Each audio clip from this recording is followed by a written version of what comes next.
Tere! Minu nimi on Diana Poudel. Olen tehnikahuviline lapsevanem, kes käib vahetevahel koolides ka digitunde tegemas.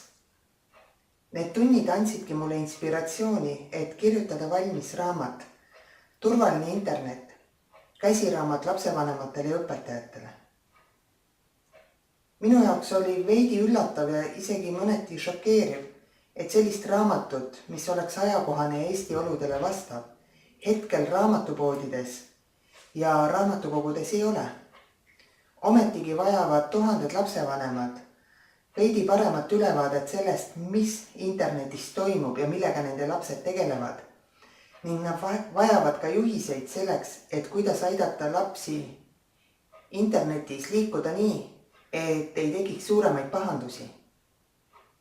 Näiteks alles küllaltki hiljuti kuulsin ma lugu sellest, kuidas ühel 8-aastaselt tüdrukult küsiti Growtopia mängus küllaltki ihaldusväärse mängu nänni eest vahetuskaubaks alasti fotot. Ma olen nüüd hiljem küsinud ka koolides lastelt, et mida nad teeksid sellises olukorras ja valdav enamus kustutaks konto.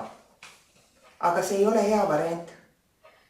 Palju parem variant on see, et rääkida oma vanematega, saata info politseile ja püüda need pätid kinni.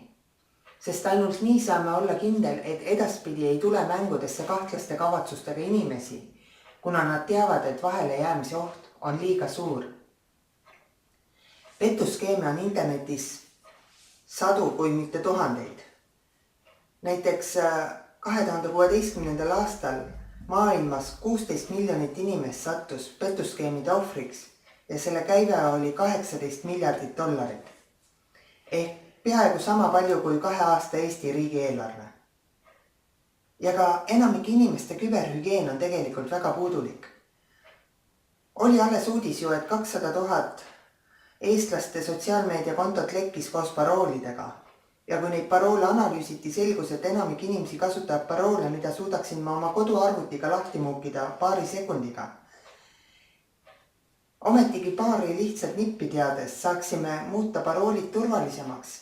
Ja oluline on ka mõista seda, et millised on need kontod, mis peavad olema meil väga turvaliselt suletud ja võib-olla need kontod, kus me võime kasutada sarnaseid paroole. Kõigest sellest ja paljust muust räägin ma oma raamatus. Kogu raamatu olen ma kirjutanud mõttega, et seda saaks lugeda ka kõige arvutikaugem lapsevanem ja õpetaja. Ehk siis kõik on hästi lihtsas keeles ära seletatud. Raamatus on 16 peatükki ja iga peatüki lõpus on ka juhised, kuidas just seda antud teemat seletada algklassi lastele ise kodus või koolis. Seega, armas hooandja, kui sa tõesti arvad, et selline turvalise internetiraamat peaks olema praegu raamatupoodides ja raamatukogudes saadaval, siis palun anna projektile hoogu. Kohe, kui eesmärk on täidetud, saadan juba raamatu edasi keeletoimetajale ja sealt edasi trükki. Ja kui valid auhinnaks koolitunni, siis palun lepi kooliga lihtsalt enne kokku, kas neile ka see idee sobib. Suur tänu, et jõudsid selle video ära vaadata ja tänan juba ette hoo andmise eest. Ilusat päeva!